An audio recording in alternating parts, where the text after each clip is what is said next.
ustedes, amigos y amigas, sean bienvenidos a este canal de YouTube. No se les olvide darle me gusta, su like, denle la campanita, píquenle, puchen, echen la mano, chingámonos con Tokio. Pues discúlpeme, se me llenó la memoria y tenemos que volver a repetir porque se cortó sobre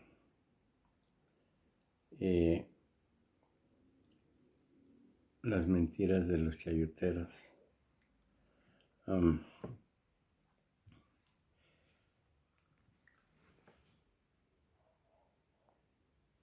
Quiero iniciar diciendo que hoy tengo el honor y también desde hace más de 3 años de presentar esta sección, Quienes quieren las mentiras de la semana, un espacio de la conferencia de prensa del presidente Andrés Manuel López Obrador que contribuyó a encontrar nuevas formas de contrarrestar ideas y de comunicar. Es un espacio disruptivo, para algunos controversial. Y como aquí mentirosos no somos, hay que decir también que varios personajes, periodistas, políticos, medios de comunicación y opositores se molestaron al verse exhibidos en mentiras muy elaboradas, rebuscadas y otras burdas. Hasta nos regalaron piezas de humor involuntario. Nuestro trabajo consistió en ejercer el derecho de réplica, siempre con respeto al trabajo periodístico, de evidenciar la desinformación. Eso sí, hay que decirlo fuerte para que se escuche lejos. Nunca fue con el afán de estigmatizar a nadie. Y una parte del legado y las enseñanzas que nos deja el presidente López Obrador fue justamente democratizar la conversación pública a través de hacer visibles a todos aquellos que hacen periodismo independiente, ese periodismo verdaderamente independiente, que desde espacios no tradicionales, quienes con sus herramientas lograron avanzar en el empoderamiento de sus espacios informativos. Benditas plataformas digitales, benditas redes sociales. Pero lo más importante, las mañaneras también sirvieron para reivindicar la capacidad del pueblo de recibir información sobre la opinión de comunicadores, medios de comunicación y expertos. Aquí fue un parteaguas. Aquí no importa el apellido, la plataforma más escuchada en la radio o en la televisión, el apellido más rimbombante, sino que las personas tuvieron el derecho a decidir qué es lo que en México pasa. Y ese es un avance y un logro de la cuarta transformación de la vida pública en México. El pueblo escucha, lee, revisa y compara información. Ya no es el tiempo en que la opinión de los poderosos es la que vale. Esa ya no es la verdad absoluta. Además, se generó con el ejercicio de las mañaneras un pueblo politizado que tuvo la capacidad de diferenciar lo que es verdad de lo que es mentira y tomar decisiones a partir de eso. Sí, eso también es democracia. No solamente es la democracia en las urnas, sino la democracia participativa. Gracias, presidente, por todo lo que hizo por el pueblo de México. Gracias por la oportunidad de ocupar este espacio. Gracias porque cuando una cree en lo que hace, el trabajo se vuelve aún más satisfactorio. Gracias, Jesús, por invitarme y guiarme en este camino. Gracias a mis compañeros de trabajo, que si bien no subieron a esta tribuna, contribuyeron en la realización de esta sección y pusieron el corazón, la disciplina, el empeño y el compromiso, siempre dispuestos a servir al pueblo. Román Contreras, que lo estoy viendo ahí, Alejandro Álvarez, Danael Ezama, Sergio Grande y el equipo de CEPROPIE.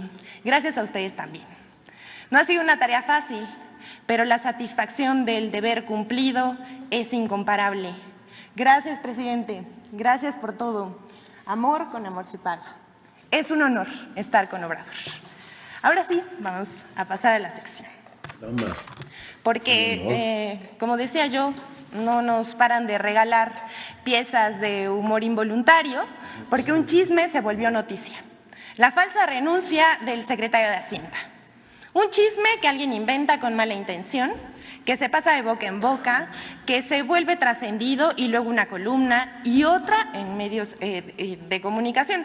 Eso ha sido una constante en este sexenio. ¿Y cómo la elaboran? Miren, que si la fuente de Palacio, se han de referir al Pegaso del patio central, que si la prima de un amigo de alguien muy cercano al presidente aseguró que algo había pasado. Bueno, de todo tipo de fuentes se inventan para publicar mentiras. Esta vez le tocó al secretario de Hacienda, Rogelio Ramírez de la O, quien, dicho sea de paso, continuará al frente de dicha secretaría en el gobierno que encabezará la próxima presidenta, la doctora Claudia Sheinbaum. Sembrando la intriga, dijeron que por problemas al interior del equipo cercano de la dignataria electa, Ramírez de la O no asumiría el cargo. Pero esto es falso.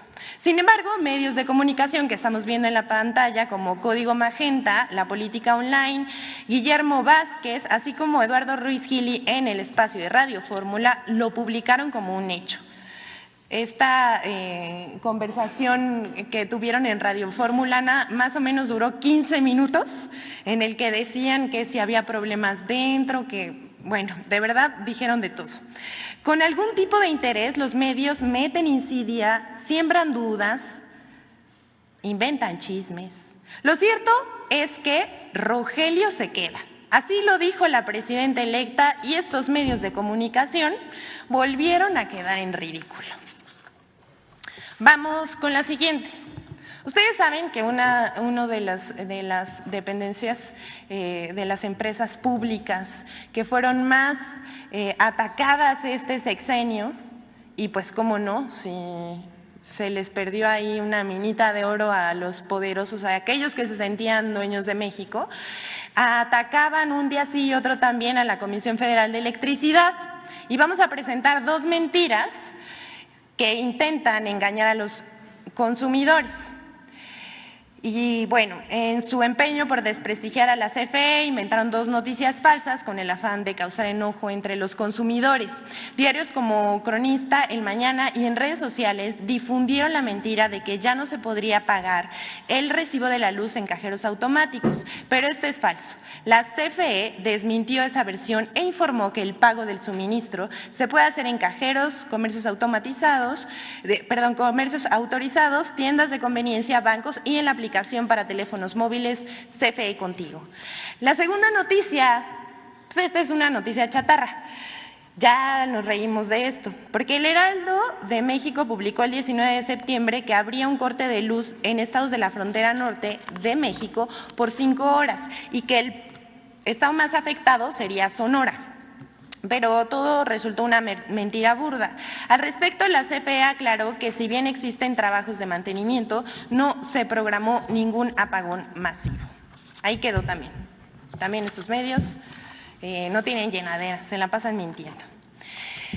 Y hablando de personas que mienten, al parecer el expresidente priista Ernesto Zedillo miente como respira y no solamente la semana pasada hizo el oso de su vida y que aquí lo desmentimos, sino que hace unos meses dio un foro en Chicago, pero vamos a darles contexto. La semana pasada vimos al expresidente priista Ernesto Zedillo con sus declaraciones en contra de la reforma al Poder Judicial. Además de señalar que sería el fin de la democracia, ya saben, los agoreros del desastre. El expresidente Zedillo provocó una polémica en la que salió a relucir cómo dio un golpe al Poder Judicial y destituyó a todos los ministros de la Suprema Corte de Justicia de la Nación y luego nombró ministros a modo, además de la mitad de los jueces de primera instancia. Todo con una mayoría calificada derivada de una sobrerepresentación en el PRI en la Cámara de Senadores. También se recordó su papel en las masacres de Aguas Blancas y Acteal. A él ya se le olvidaron, pero a nosotros no, el pueblo no olvida. Zedillo hace unos meses en un foro en Chicago en el cual aseguró que pues, él se presentó ahí dando una ponencia, aseguró que en México se redujo la pobreza, miren nada más, qué insensibilidad, que se redujo la pobreza debido a las remesas y a las muertes derivadas por la pandemia de COVID. y que esto no habría sido significativo, hablando de la reducción de la pobreza, y que tampoco habría disminuido la pobreza más que en otros sexenios. Todo esto que dijo en su momento el expresidente Zedillo es falso. Vamos a ver qué dijo. I hear some of my friends saying, yes, that's very significantly explained by the increase of income that families have had because of remittances from the U.S. And the question is whether we want to depend on remittances to reduce poverty in Mexico. Also, and this is very sad, you have to wonder whether the fact that the pandemic affected the most poor people in Mexico will lead you to a lower ratio of poverty, because the poor have death.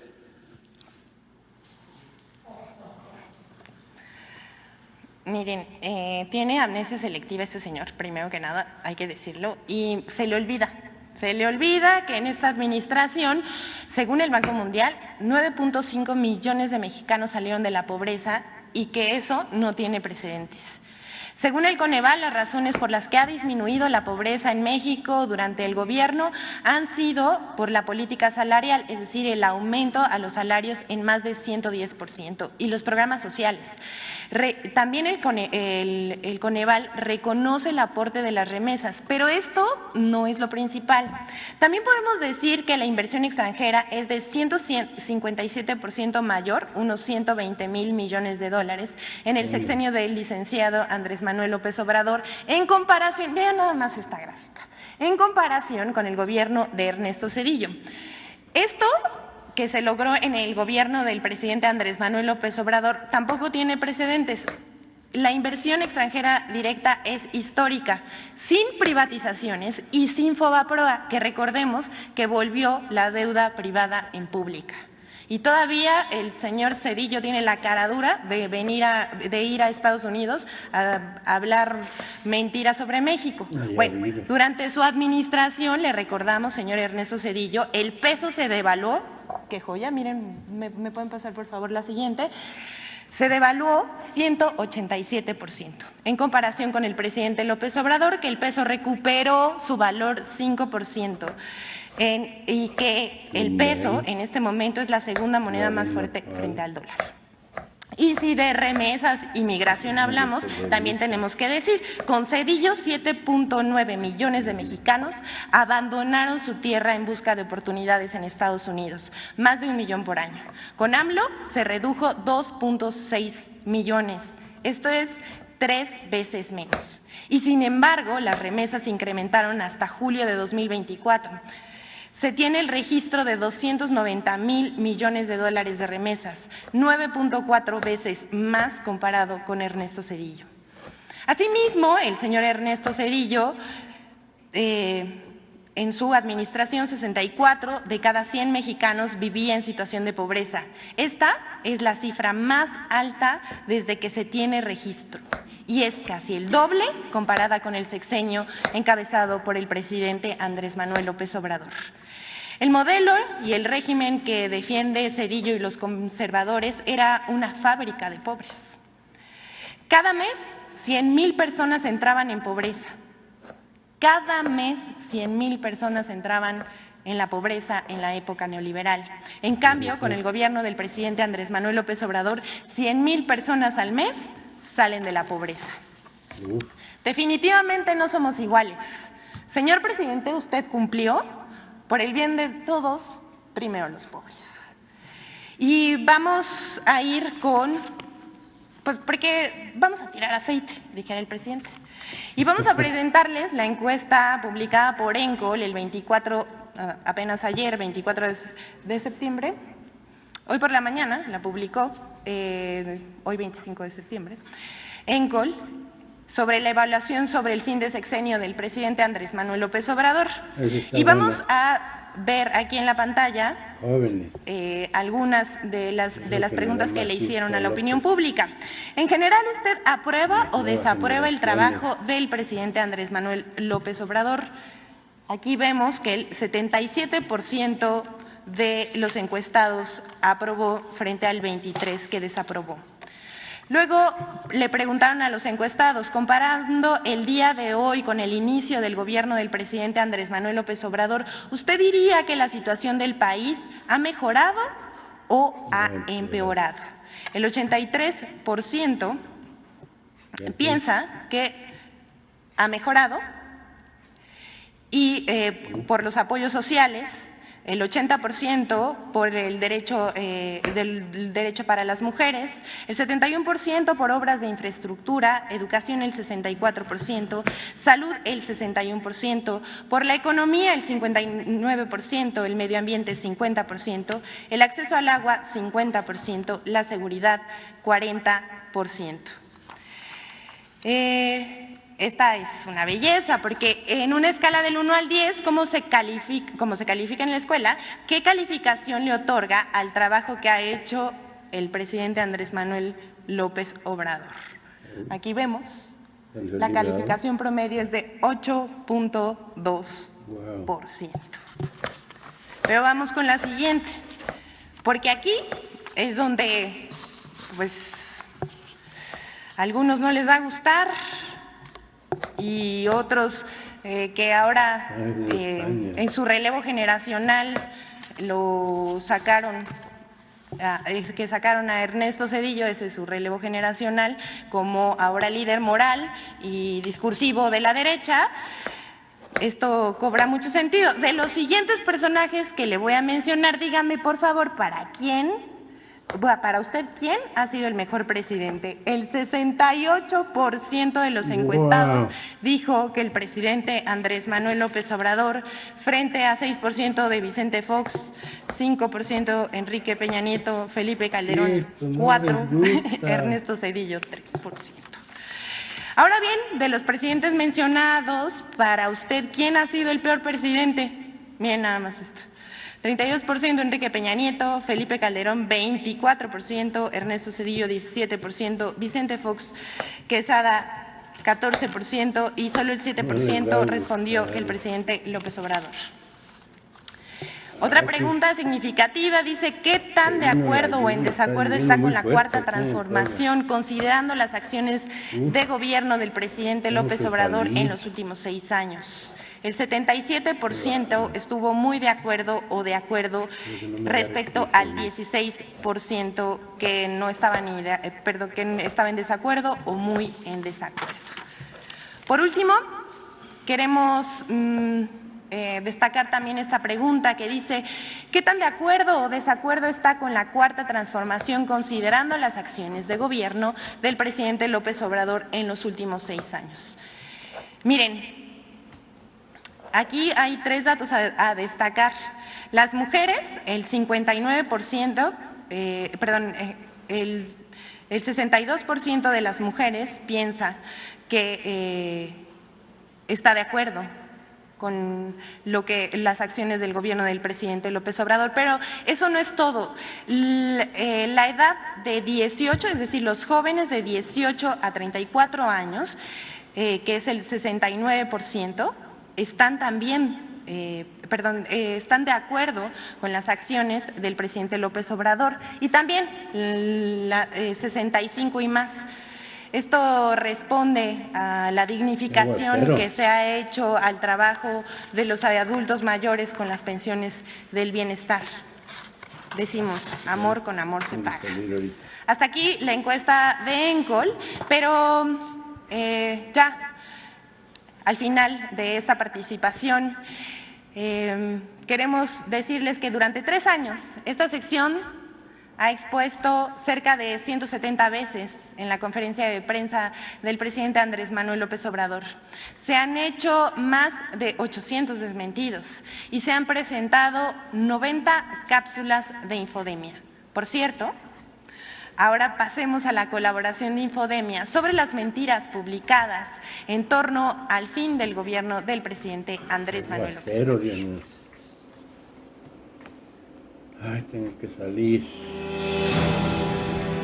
El fin de sexenio en México ha revivido una tormenta de mentiras mediáticas que pretenden poner en duda la estabilidad económica del país. Continúan los titulares alarmistas y declaraciones catastrofistas repetidas desde el inicio de la administración del presidente López Obrador que pronosticaban una crisis económica que nunca llegó.